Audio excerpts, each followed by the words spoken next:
জয়গুরু পরম প্রেমময় শ্রী শ্রী ঠাকুরের রাতুল চরণে শতকোটি প্রণাম জানিয়ে আজ আমি চলার সাথী গ্রন্থের সৃজন প্রগতি থেকে ৪ নম্বর বাণীটির ব্যাখ্যা এবং পাঠ করে আপনাদের শোনাচ্ছি।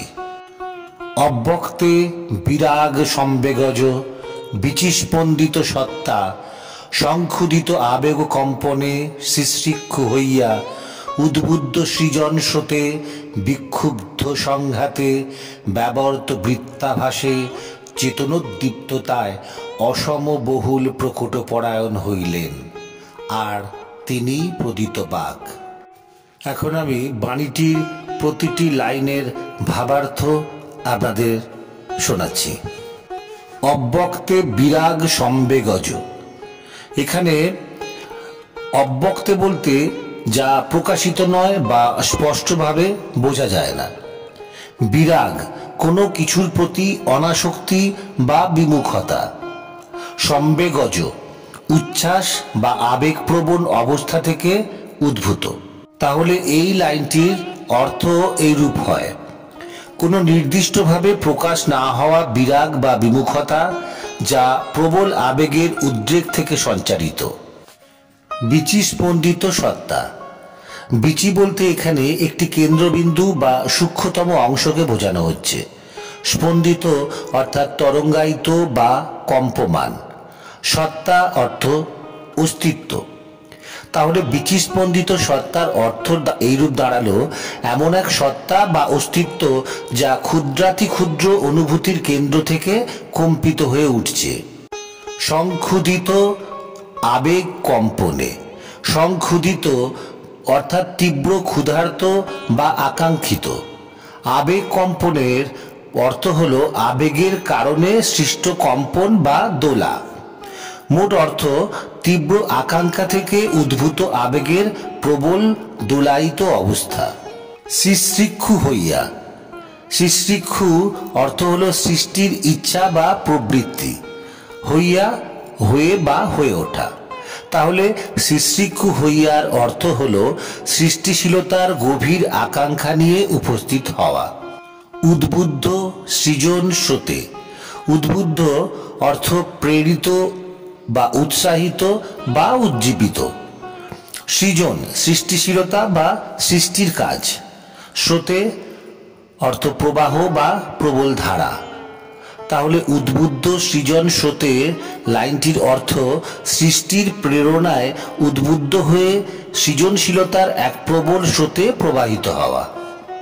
বিক্ষুব্ধ সংঘাতে। বিক্ষুব্ধ অর্থ হল উত্তেজিত বা অসন্তুষ্ট। সংঘাতে বা সংঘর্ষ, টক্কর বা সংঘাত। তাহলে বিক্ষুব্ধ সংঘাতের অর্থ তীব্র আবেগ বা উত্তেজনা থেকে সৃষ্ট কোনো সংঘাত বা সংঘর্ষের মধ্যে থাকা। ব্যবর্ত বৃত্তাভাসে। ব্যবর্ত অর্থ হল ঘূর্ণি বা স্রোতের চক্র। বৃত্তাভাসে চক্রাকৃতি প্রতিফলন বা তার পুনরাবৃত্তি। তাহলে ব্যবর্ত বৃত্তাভাসের অর্থ দাঁড়ালো ঘূর্ণি বা পুনরাবৃত্তিমূলক প্রবাহের অভিব্যক্তি। চেতনোদ্দীপ্ততায়। চেতন অর্থ সচেতনতা বা উপলব্ধি। উদ্দীপ্ততা জ্বলন্ত বা আলোকিত হওয়া। তাহলে চেতনোদ্দীপ্ততার অর্থ হল প্রবল সচেতনতা এবং গভীর উপলব্ধির উজ্জ্বল আলোয় উদ্ভাসিত হওয়া। অসম বহুল প্রকট পরায়ণ হইলেন। অসম অর্থাৎ ভারসাম্যহীন বা অপ্রতিসাম্য। বহুল ব্যাপক বা প্রচুর। প্রকট পরায়ণ প্রকট বা প্রকাশ্যে প্রবৃত্ত। তাহলে এই লাইনটির অর্থ ভারসাম্যহীন কিন্তু ব্যাপকভাবে সক্রিয় ও প্রকাশ্য হয়ে ওঠা। আর তিনি প্রদিত বাক।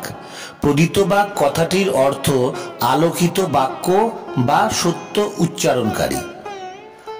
তাহলে আর তিনি প্রদিত বাক কথাটির অর্থ হল তিনি সেই ব্যক্তি যিনি চেতনার উচ্চতায় পৌঁছে আলোকিত বাক্যের মাধ্যমে সত্য প্রকাশ করেন।